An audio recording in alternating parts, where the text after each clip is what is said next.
Tem mais jeito não. Tem mais jeito não.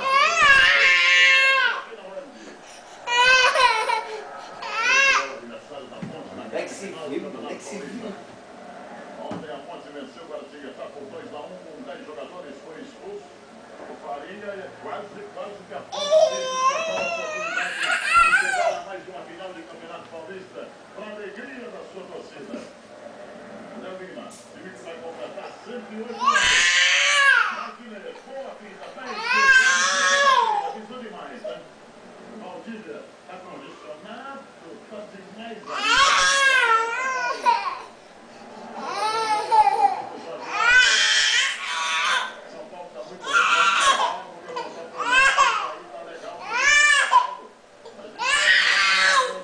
Mozão, sai dentro da pia, sai!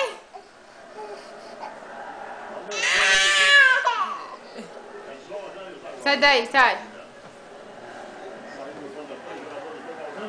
Ei, saiu!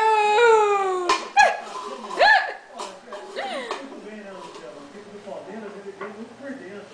E ele não consegue fazer jogadas com o Leandro e nem com o Alder Grande, porque a equipe do São Paulo tem a posse de bola. Vai entrar de novo? O que o São Paulo poderia fazer é tentar sair no contra-ataque em velocidade contra o Roberto e uma bola como essa aí. Só que deveria conhecer um pouquinho mais do Luiz Roberto, porque o time do São Paulo só tem 18% de posse de bola no ataque, que é muito pouco. Agora o Palmeiras não chuta o gol do Roberto. Não adianta nada você ficar tocando a bola, e você não chuta no gol, e nem a gramado. Não dá como está.